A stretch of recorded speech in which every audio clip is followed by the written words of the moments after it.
Good evening. They always say that you should never start a speech with an apology. It dampens the atmosphere, but I must start with an apology because last week, and this was the first time that I ever remember, I make plenty of mistakes, but I ever remember saying that the next Shabbos would be Parshas Parah when it wasn't. I met someone and I usually ask him which days are Rosh Chodesh and where does it come out? And he said, this Shabbos is Shabbos Parah. So I said to you last week that the upcoming Shabbos was Parshas Parah, which it was not. So my sincerest apologies to you. Parshas Parah is this Shabbos. And Mekubolim said, why is it the third of the four parshios? Why not the second? Why not the first? Why not the last? And Parshas Parah, as I said to you last week, is a suffix d'oraisa. It's a pretty serious kriya. So Mekubolim said because it's keneged the vav of the Shem Havaya. It's the third of the four parshios, Yud, K, and then Vav. And Vav, says the Zohar Kodesh, is keneged Torah.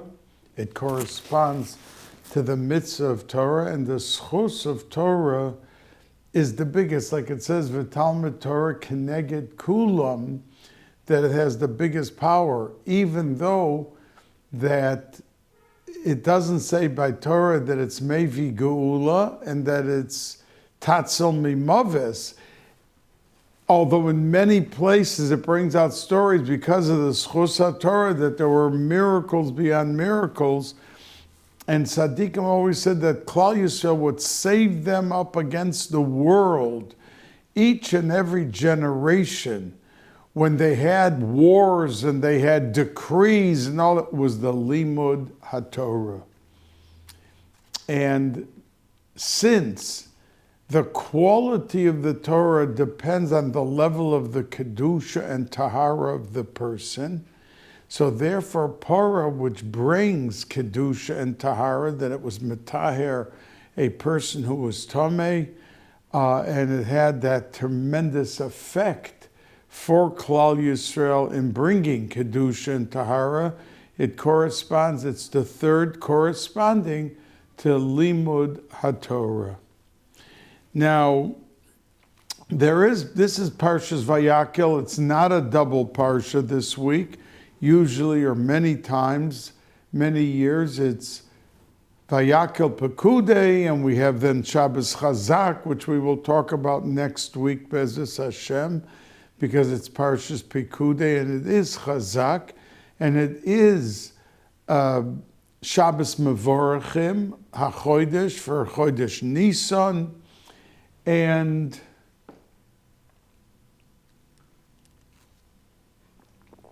we will, in Be'ezus Hashem, next week, Sunday or Monday, we will be recording this year. We will talk much more about Parshas HaChodesh and Chodesh Nisan. But I want to say that the Arizal brings down that each and every month corresponds to a different aver, a different organ in our body. Like he says, Tammuz and Av is keneged the ayin yamin and the ayin smol. Tammuz of yamin and the smol, the left eye. And that's why when Yirmiyahu wrote Eicha, he said, Eini Yordamayim, because it was keneged those 2 months that the Chorbanos and the Maisa Ha'egel and everything took place. So it was a tikkun for the ayin yamin and ayin smol, and that's why Eini Yordamayim, the tshuva of the months that brought such calamity to Klal Yisrael. So he says that Chodesh Adar, our month, and we still have in our month a chunk of time. We're like Chaf Adar, we have 10 more days, and it's the only one of all of the chushim, the senses that we possess, that was not nifgam. It was not spoiled. You see, when Adam and Chava ate from the Eitz Hadas, it says, Vatochal, she ate, Vatigan, she touched with the sense of touching, Vatochal, she ate, and Vatera, and she saw. So the koyach of Riyah, Shmiya, and Achila, and touching, all were spoiled in a certain sense, and they needed a tikkun. And each month, much of the avodah of the month of whatever the Yom Tov is or the Chodesh represents is a tikkun for something that happened with Adam and Chava. But says the Arizal, the only month which is it's keneged the chush hareyach, the sense of smelling, was not nifkam. It was not spoiled. And that's why all the names of Esther is Hadassah, which is a smelling plant with a good reyach. And Mordechai, you learn up from Mordoror, which was the ketoiris, that the smell, the fragrance was unbelievable. And that's why in their month it was able to be Kisvuni Ladoros and Kavuni Ladoros. And that's why the Kisvuni Ladoros and Kavuni Ladoros was keneged the Chush HaReach. Says the Arizal, because it was not nifkam. And that's the reason why Motzoi Shabbos, says the Arizal, that we smell besomim. Now the Gemara says we smell besomim because we lose our neshama yisera and to revive ourselves. But the Arizal says, al pi Kabbalah, that's not the reason. The reason we smell besomim is because Motzoi Shabbos is the atmosphere and engulfs the Reyach of Mashiach. Motzoi Shabbos, we eat a Suda, it's called David Malka Mashiach. That it's Keneged David HaMelech, who is the representation, and from him Mashiach will come, that is the gift of Chodesh Adar, that Purim happened then, and we were able to have Li'olam Void forever, for eternity, the power of smelling Keneged Mashiach. And so says the Arizal that it was never nifgam. It was never, because the Chush HaReich is not mentioned. And it remained wholesome. That's why it could be Keneged Mashiach, which is the salvation, the geula to the world.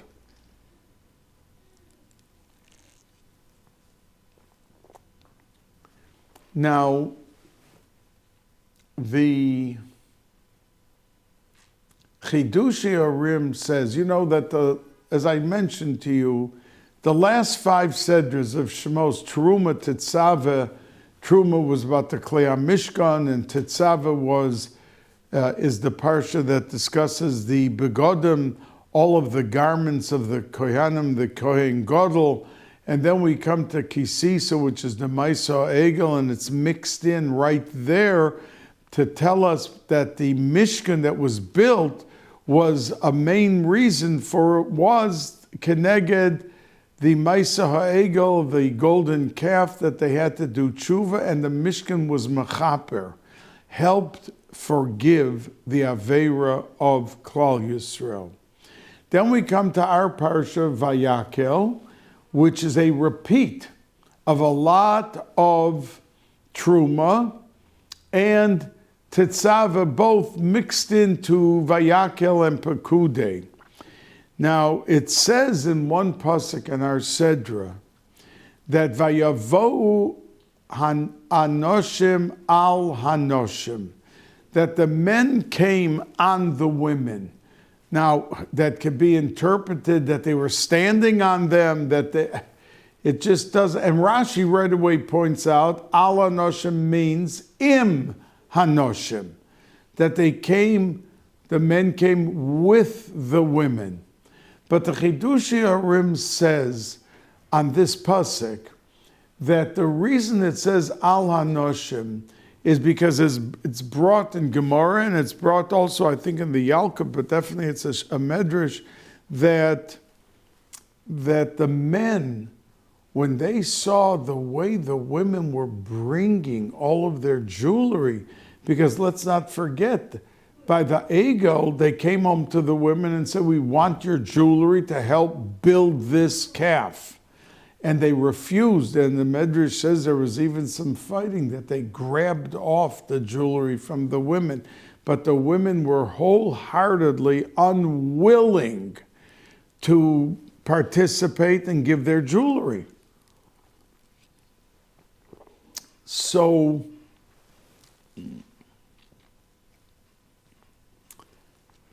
but it says that when they came to the finishing of the Mishkan, and the women gave with such enthusiasm, with such zest, with such zeal, with such fervor, to participate wholeheartedly, that it aroused the men to become Balei, to do tshuva on the Maisa Ha'egel, and from forcing them with their jewelry. So, says the Chidushei HaRim that the Gemara in Brachos says that a person who is a Bal Tshuva stands higher than a regular tzaddik. Because a tzaddik, his whole life was doing only mitzvahs and was not doing averis. But when a person does averis and does tshuva, he's now doing only mitzvahs, but all of those averis rise above their status of averis and become mitzvahs.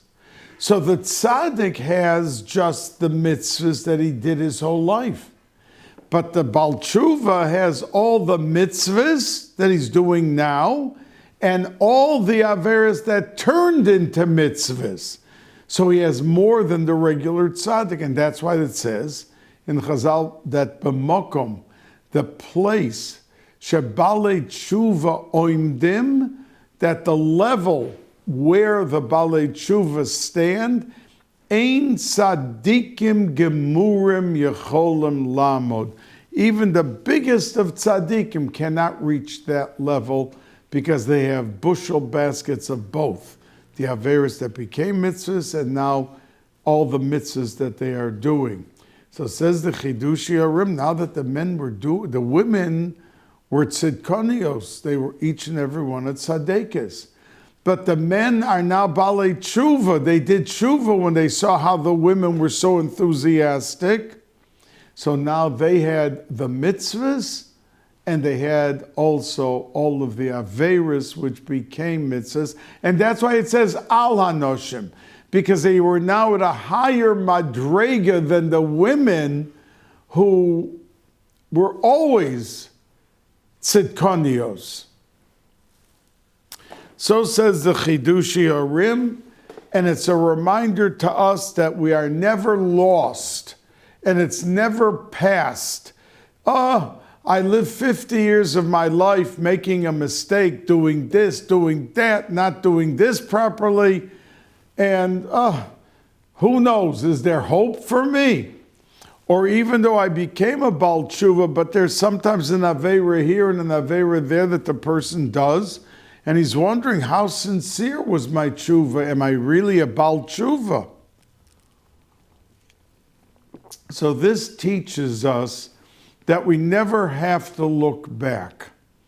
A person has to just forge forward and has to be able to focus on the good of his life, the blessing, the brachas HaKadosh Baruch Hu gives him each and every day of his life, and not to dwell on the negativity, because it's only a vehicle for the Yetzer Hara, looking to depress and pull down the person who's trying to grow. Now the Gemara says, the Orach Chaim says on the pasuk in our parsha, Ulahoros nosam belibo hu v'oholiyav, that it says that by Betzalel, who was the grand manager and architect, he was only bar mitzvah. He was 13 years old. But HaKadosh Baruch Hu, as the pasuk in our Sedra says, V'amali also b'chochma, b'tvuna, b'ruach, that Hashem gave him special qualities of kedusha and spirituality and higher levels, in addition to his talent of being a super architect. So the pasuk, and he had a partner, Oliav ben Achisamach lamate don. That means there was somebody else. We focus on Betzalel because he was the main. I don't want to call Oliav the assistant, but he was following the leadership of Betzalel. So the pasuk says, Ulahoros, that Betzalel made sure to teach whoever had to be taught what they were not understanding in the building of the Mishkan. So the Gemara gives Betzalel and Oliav a lot of credit because they were willing to teach the people the absolute basics and then the greater level of completion to get to their goal of what they had to do. So the Gemara praises them that they were willing to teach. So the Gemara says, why was it such a big thing? Because we found that the Gormu family, they were experts in the baking of the lechem hapanim. You know that there was the shulchan in the Kodesh, and every Friday, the Kohanim took off the 12 breads, the chalos, and put in fresh. And if you remember from Parsha Samor that Betzalel,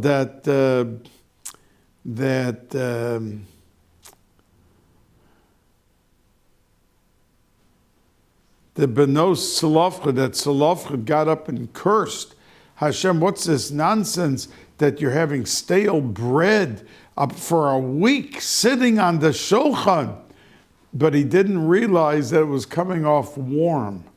Those chalos were as fresh, the Gemara says, as they were when they were put on at the beginning. On the Friday, the next Friday, they were still as if they had just put them on. And there was a special art and talent to baking and making the lechem hapanim. And this Garmu family, who did it each and every week, refused to teach the recipe and the ingredients and everything else to anyone else. They wanted it to remain in the family.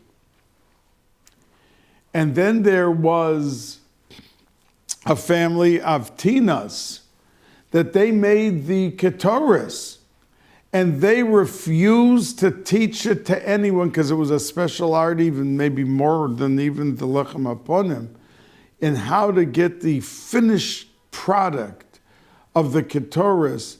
But they wanted to save it for themselves, for their family, that everyone, and they offered them big money, and the Gemara goes through what they had to put up with them to get there. They had to double the price, and they were trying to first get it elsewhere because it was so expensive.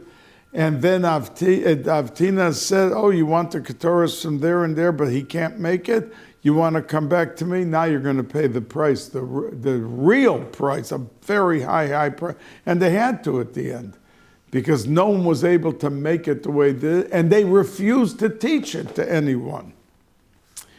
So, and they were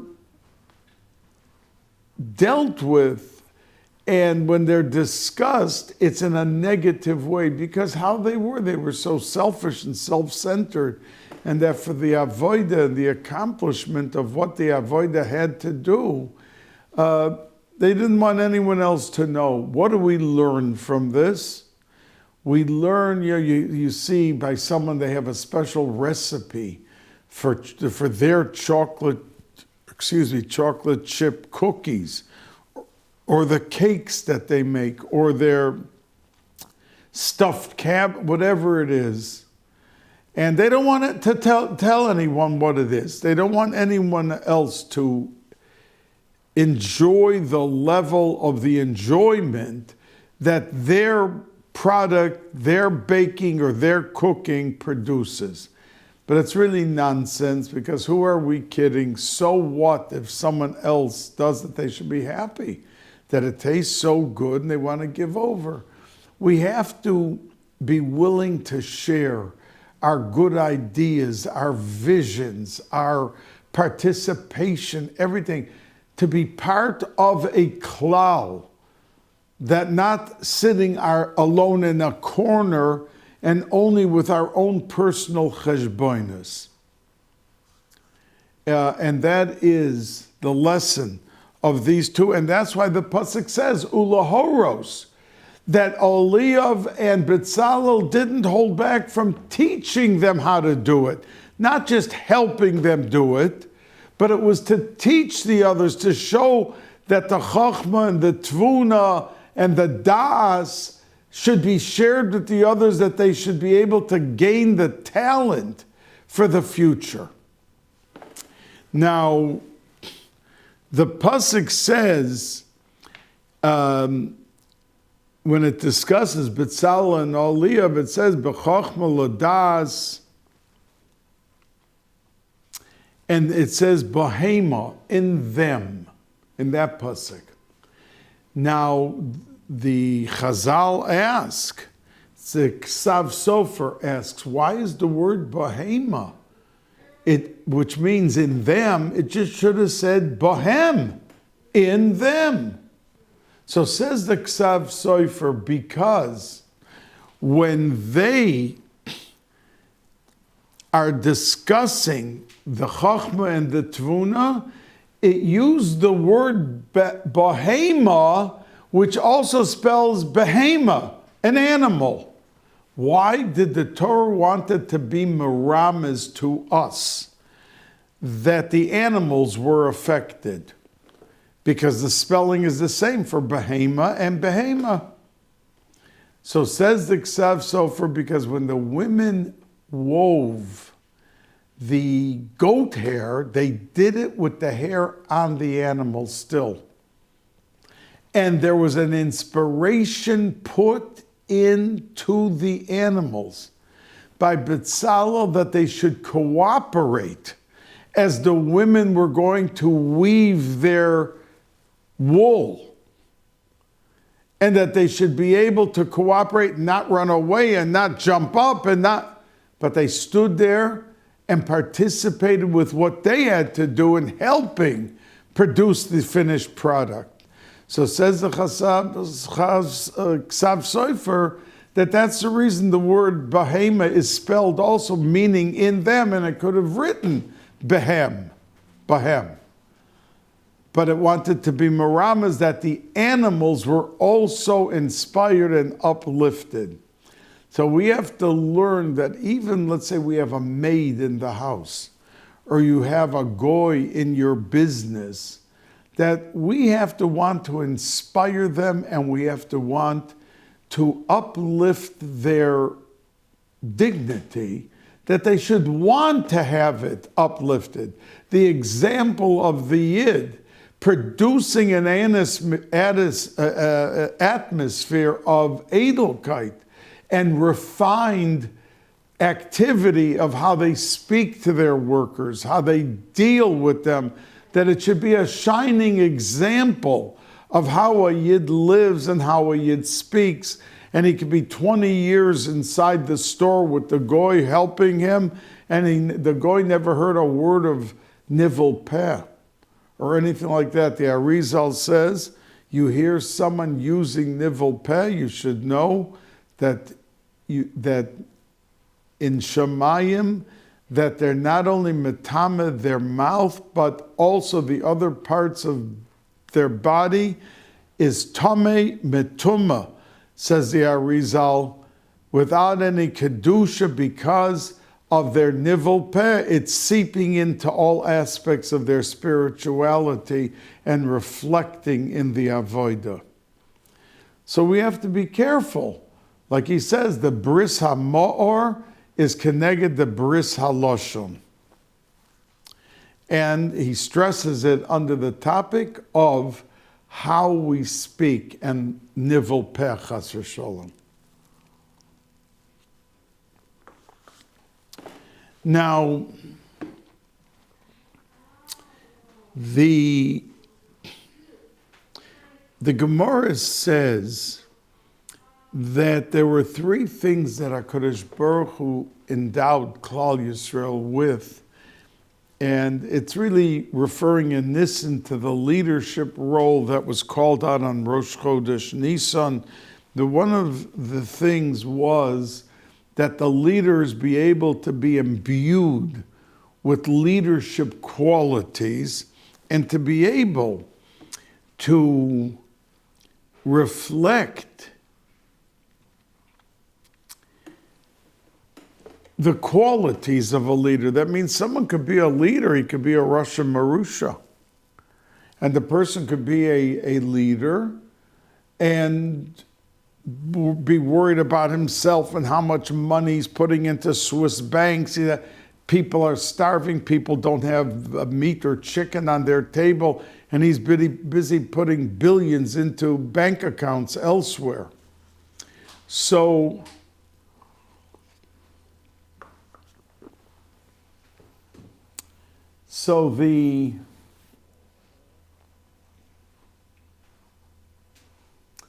the stress on leadership is not just that there should be proper, honest leaders for Klal Yisrael.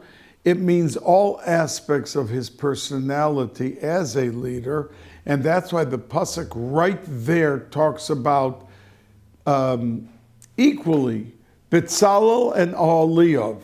Because if, let's say, you have two people are asked to chair the Malava Malka of their city shul, and the first guy was asked and he accepted gladly, but when he heard that there was a second guy asked to be a co-chair, he said, I'm not sure if you need two, because this guy was worried about claiming the fame and the credit for what's happening. And if he has to share the spotlight, he's not so ready to stand up and run forward and do all the work that has to be done. Because he wants to be able to be with the rare and the remarkable distinction. And he doesn't want to share it in any which way. But the pasuk tells us that, and that was the example the Gemara gave. When the Gemara says that HaKadosh Baruch Hu appoints and announces in heaven who's going to be even the Gabboyim in a shul, it's announced every role of leadership where a yid is over another yid, says the Sfarim, that it means any leadership. It doesn't mean just Moshe Rabbeinu, the leader of the whole Klal Yisrael. But if somebody is a Gabbai and he has to choose every week who's getting this aliyah, who's getting that, that means it's a sroris. It's empowering an individual to make decisions affecting all 100 people in shul. That's called leadership. So why did, after the Gemara states this, did the Gemara cite like Betzalel and Aholiav? Because the true aspect of leadership, which many may have, is to the level of the sharing of what they're doing and not taking the credit and always pointing back to themselves. And that's why the pasuk stresses that Bezalel was a partner together with Oliav. Even though he was the main guy, he made him feel like a real co-architect together with him, and we should learn how to share and fargin and be happy for the other person and to try to see to it that the other person gets the fame and the credit and the honor, even if you're given it, but don't feel it has to be all yours. Now,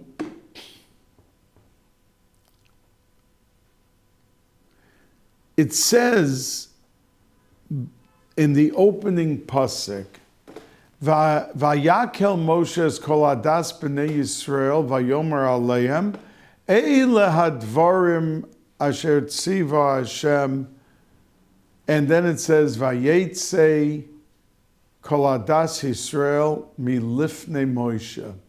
The very first pasuk of our Sedra, and that Moshe Rabbeinu called together, Vayakhel, he gathered them together to tell them something. And when he got done speaking, the pasuk says that they left from being in front of Moshe.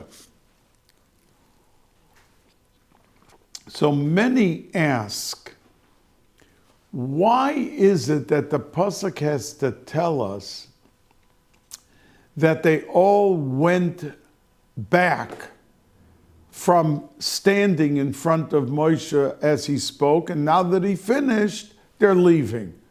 I mean, what did we think? That they were going to stand there all night or all month? Does the pasuk have to tell us, oh, Moshe Rabbeinu got done speaking, and they all left him and went back home? We understand that afterwards, gathering them, that they would disperse and go back home. But the pasuk wants to stress something else. Many of the Meforshim say it.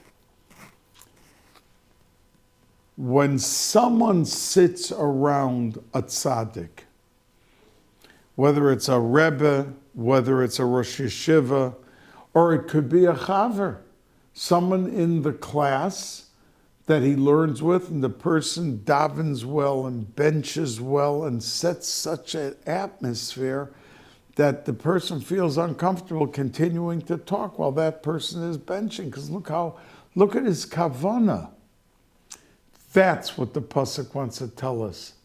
That Moshe Rabbeinu had such a soothing, ruchniya, spiritual and physical effect on the people that when he gathered them and spoke to them, they left inspired and uplifted.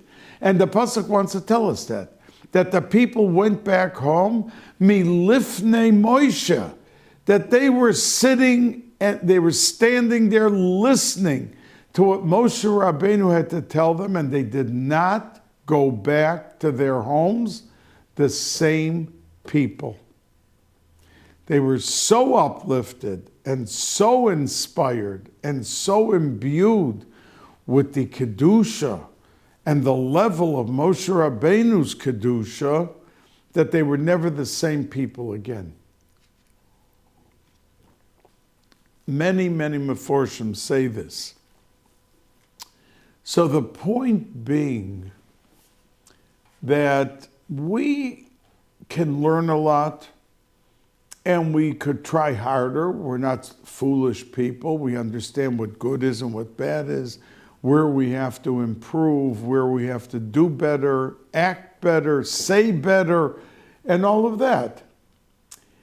But no matter how we are imbued within ourselves and whatever we do, you have to associate with other good people. Because being around other good people, you grow, you develop, you bring out your talents, you get new visions, you get new ideas, and you grow. So the point being that that's one of the biggest jobs, the Sforim say, of the Samach Mem, the Yetzer Hara, to see to it that you were around, because there's no greater influence. And I once told you, there's no greater influence than bad influence, Nebuch, and good influence. Each one in its own direction. And the Chofetz Chaim, I mentioned to you, used to make a Suda every year on a certain day. But the people knew it wasn't, he didn't have yahrzeit after a father or mother or grandparents. They had it was a regular day of the week in a month that every year for around 75 years, he was 93 when he was nifter, that he made this Suda. And at the end of his life, he never told anyone why. At the end of his life, he said that when he was a teenager, like 17, 18, he parted friendship with a friend that he was with in yeshiva, but he parted ways and got away from him and ended the friendship. And as looking back, he realized that had he continued the friendship, he never would have grown and become anything that he was. And he made a Sudas Hodah each and every year for that milestone, getting away from bad influence. Now, we know that there was a kior and a kano. That was like a pitcher and a basin that the Kohanim washed their hands and their feet there with that water and with the basin that went into the basin. And the pasuk says, and Rashi brings the whole thing, it was like a very long Rashi, that when the women were bringing gifts, they brought their maros, hatzovos, they brought their mirrors as gifts. And Moshe Rabbeinu, Rashi brings, the Chazal says, hayamoyes bohem. He found it disgusting. He said, you're bringing me to make from the mirrors part of the kior and the kano? This is what the women use to beautify themselves. And Moshe and HaKadosh Baruch Hu, when he heard or saw what Moshe Rabbeinu was doing, denying them bringing the mirrors because he found it disgusting and obnoxious, HaKadosh Baruch Hu said that these are more beloved to me than everything else. Kabel, HaKadosh Baruch Hu said to them, accept them. Accept them and use the mirrors because they are more beloved to me. Why was it more beloved? So Rashi brings the Medrash. You see, the men decided that they were not going to have any more children. They said, what are we having children? That they should be beaten on and building bricks and mortar and all that and whipped? What do they have to bring them in for tsaras to live a life of pain and grief? So the women, the Medrash says, used to beautify themselves. In other words, they put on their makeup and a nice dress, whatever, and they went down to the fields where the men were sweating and working their heads off to entice them, that they would be intimate, that they would be with them and have children. And it worked. So HaKadosh Baruch Hu said, Chavivin alai, these are more beloved to me. They continued Klal Yisrael. And the children were born because of those mirrors of how they looked at them to see how the makeup was coming on and everything else. And that, Chazal say, those are the words Hashem sent him. Chavivin alai, they're more beloved to me than anything else. So they were given a gift, say Chazal, of Rosh Chodesh. And they're curious, the Chazal, why Rosh Chodesh? I mean, they could have been given long life. They could have no sickness. They could have been given a gift other than Rosh Chodesh. Why was it specifically Rosh Chodesh? Because in a month, when we celebrate Rosh Chodesh, the month has in it the moon, but then the moon disappears. It's dark and it's despair. But then suddenly we see the moon reappear. And that's the lesson of life. We have peaks and valleys, disappointments and great successes. So when it's dark in the month, that represents all that negativity, all that depression. The light has disappeared. What are we going to do? How are we going to pull out of it? And when we suddenly see the new moon, that light reappears, that gives the hope. And that's say the Chazal, why the women were given, in other words, today women don't sew and iron on Rosh Chodesh. Today, a man, if he knows how to iron, he could iron, no problem.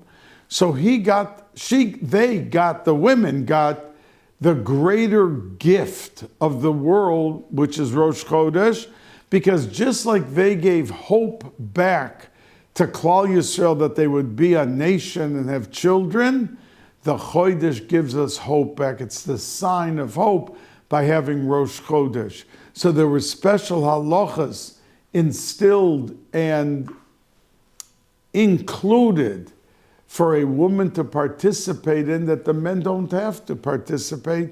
It was a gift from HaKadosh Baruch Hu to them for reviving and enlivening all of the hope that should take place by Klal Yisrael. And that's why they were given the gift of Rosh Chodesh above and beyond anything else. So I want to say to you that in the beginning of the Sedra, it talks about Shabbos again. And I mentioned to you that a goy has a severe punishment if he keeps Shabbos. And yet the Rambam says that if a goy does a mitzvah, he gets schar. So why that one item is so sensitive that he's killed if he keeps Shabbos? And the answer is, and that's why for so many of our Sedras, we're talking about the Mishkan. Now it's true, all the Lamed Tes Malachos, the 39 main categories of what is forbidden on Shabbos to do, not to do, all of that is derived from the Mishkan. What was done in the Mishkan, that's what we derive not to do on Shabbos. So even though we're talking about the Mishkan, but it's a central point and it is the cementing factor of that which we do, learning up from the Mishkan. And that's the reason, because the Shemona Esrei, we say it all the time, Yismach Moshe b'matnas cholko. Shabbos is not just a mitzvah. It's a matana that HaKadosh Baruch Hu gave us, and by no other mitzvah does it say that it was given as a tzivui, a mitzvah, and a matana. Only Shabbos. So that's why it's so prevalent in Kisisa. We first talk about Shabbos. When we come to Vayakhel, we talk about Shabbos. And Shabbos is so reiterated and underscored because of its prominence and its place of how it shapes, molds, and forms the attitudes of a household around Shabbos. That means many people say, I don't know, we had Shabbos, we had Kiddush, and 3 of my kids are not from. How could that be? Because making Shabbos is not just keeping Shabbos, it's the preparation of Shabbos. When a family begins on Wednesday, they're shopping for Shabbos, And they, on Thursday, are telling the boys, shine your shoes for Shabbos. It's almost Shabbos. And they come to Friday and they're busy helping make the challahs, and you smell the smell of challah in the house. You are permeating and instilling, injecting, imparting into the totality of the ruchnius of your home. Because Misha Torach Ba'erev Shabbos Yochel B'Shabbos, that somebody who prepares for Shabbos benefits and enjoys Shabbos, meaning that that's part of instilling the flavor of Shabbos. And a lot of these people didn't want to be bothered. Yeah, we'll buy the challahs in the bakery and no preparation. And the kids want to play. They don't want to set the table. They don't want... Preparing and delving into the essence of Shabbos with all of its preparation from Wednesday on creates a tam, a feeling, and an attitude towards Shabbos that they could never lose. So the investment of insisting that children should be up to their neck in the sea of Shabbos, in the river, in the ocean of Shabbos, is the most valuable ingredient of Shabbos. A Freilichen Shabbos, a Guten Shabbos. Don't forget about Parshas Apar, which is this week, not last week. Again, forgive me for my mistake. And I forgave the guy that told me that Shabbos was Parshas Parah when we were talking. Tova v'livracha, ach tov v'chesed v'harikoisi lachem bracha ad beli dai.